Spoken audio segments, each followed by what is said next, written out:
Здравствуйте, уважаемые зрители канала Лада Ладная. Народные средства от потливости ног.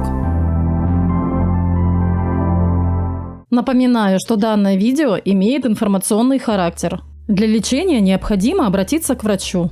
Сегодня я, как обычно, поделюсь с вами полезной информацией. Если вы еще не подписаны, то самое время подписаться и включить колокольчик. Ссылка на статью в описании. Потливость – нормальная реакция организма на раздражители, жару, холод. С помощью пота тело сигнализирует о том, что с ним происходят какие-то негативные процессы. Если человек вспотел внезапно, после пережитого страха, из-за перегрева, то беспокоиться не о чем. Но если потливость повторяется время от времени, становятся мокрыми ноги, руки, другие части тела, то имеет смысл начать поиск решения проблемы. К примеру, с изучения народных средств от потливости ног. Что такое гипергидроз? Под гипергидрозом понимают обильное выделение пота потовыми железами мужчин, женщин и детей. При этом мужчины чаще всего страдают от увеличения потливости, в том числе и потливости ног. Необходимость в гипергидрозе возникает при перегревании организма. Таким простым способом тело охлаждается.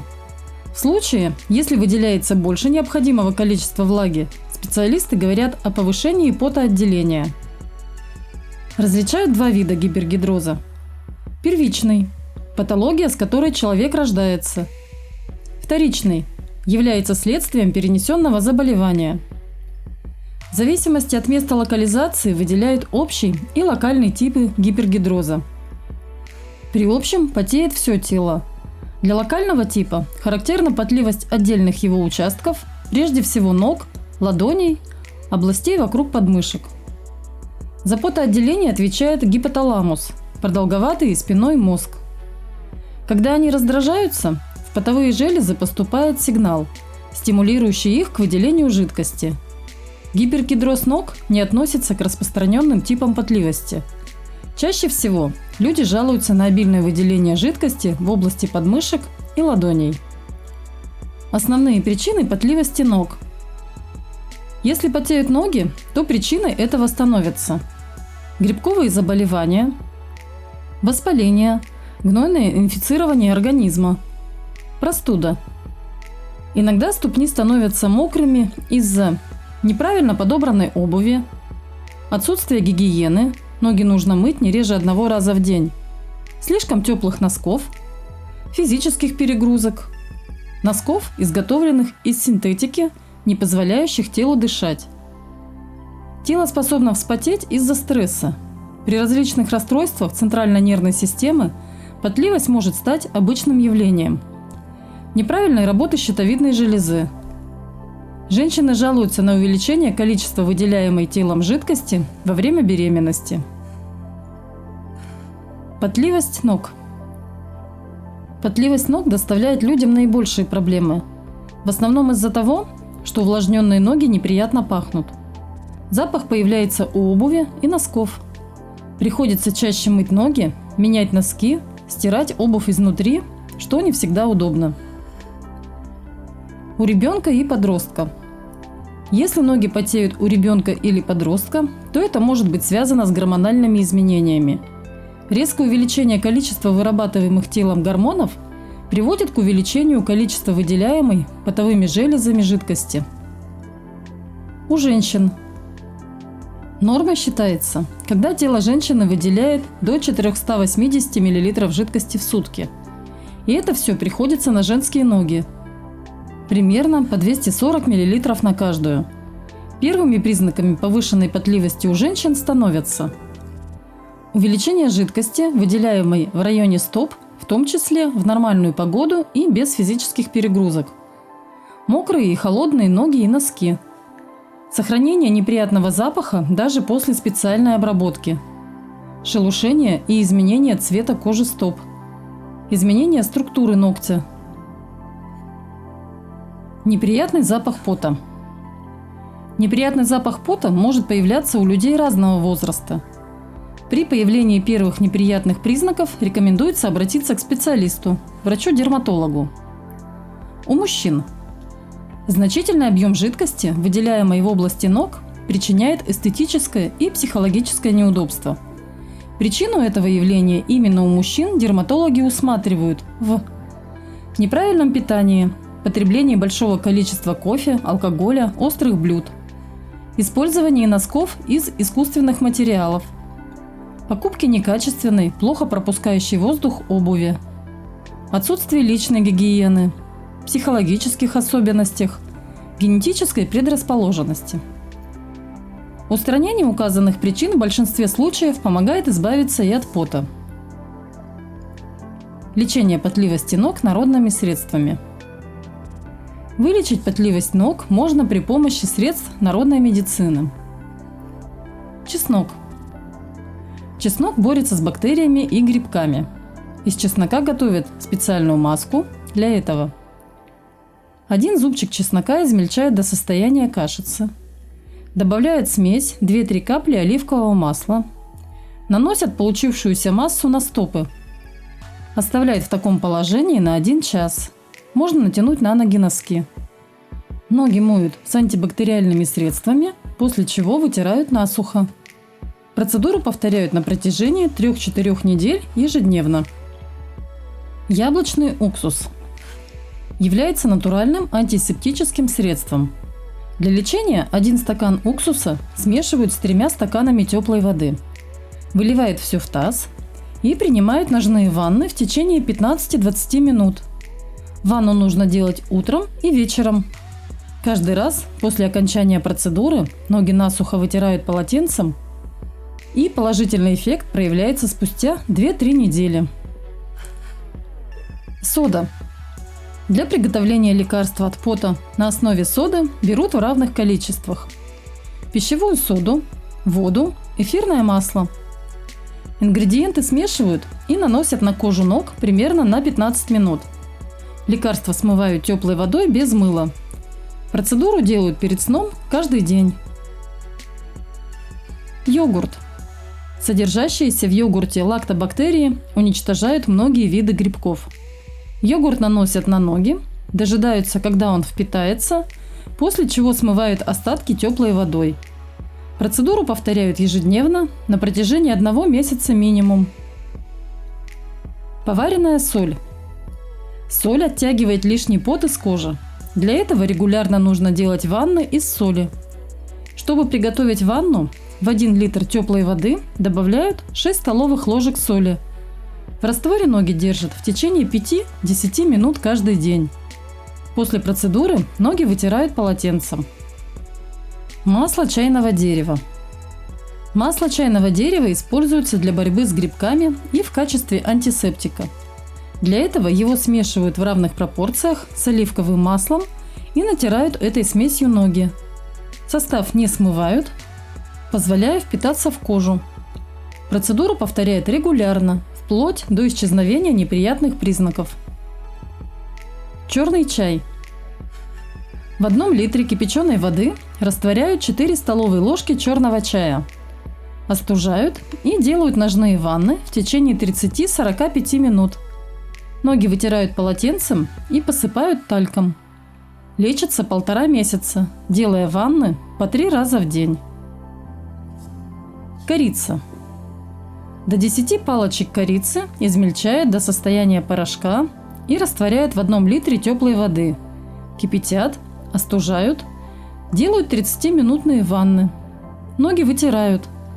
Процедуру повторяют каждый день на протяжении 2 месяцев.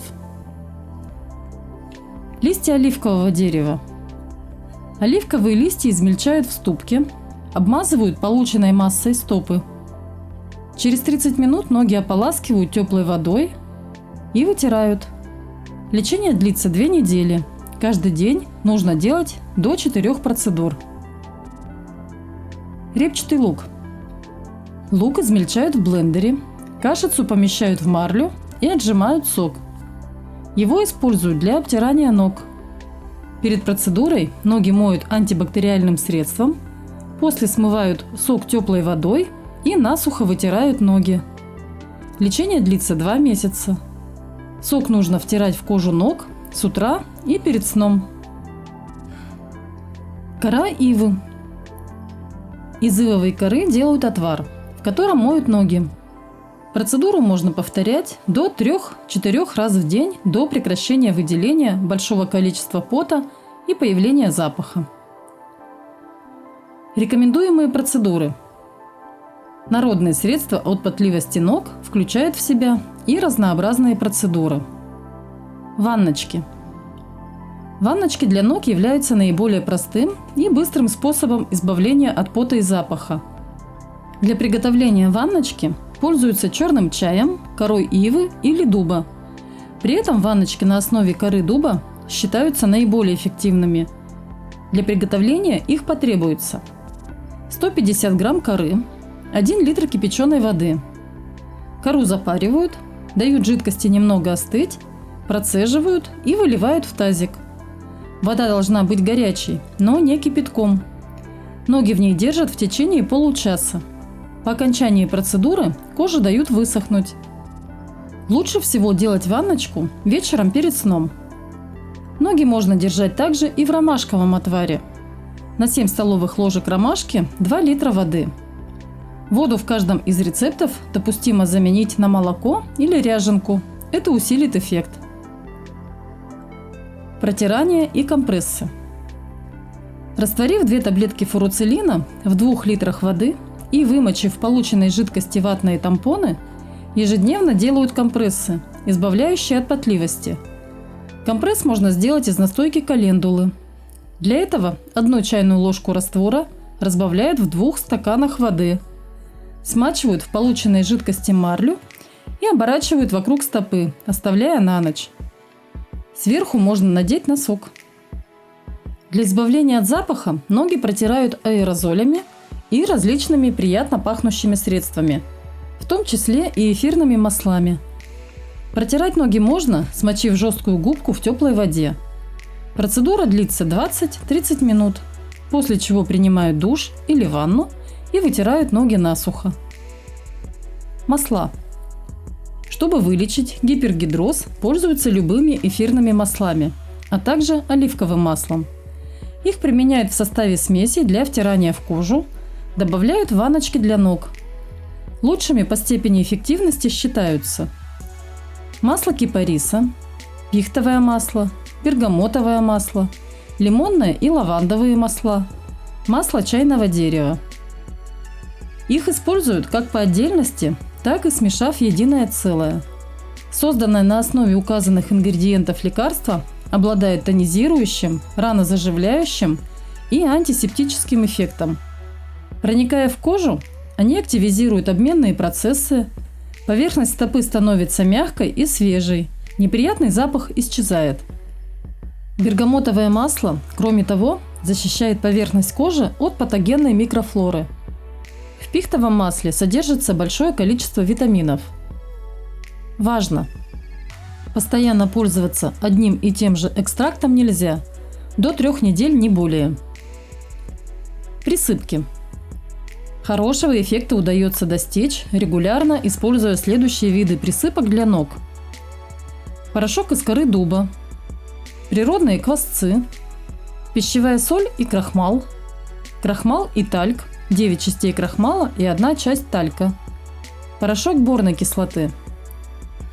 Перед использованием присыпки ноги моют и высушивают. Порошкообразной массой посыпают ноги или засыпают ее в носки. Приминать и втирать присыпку в кожу не нужно. Эффект достигается также и за счет правильного времени применения.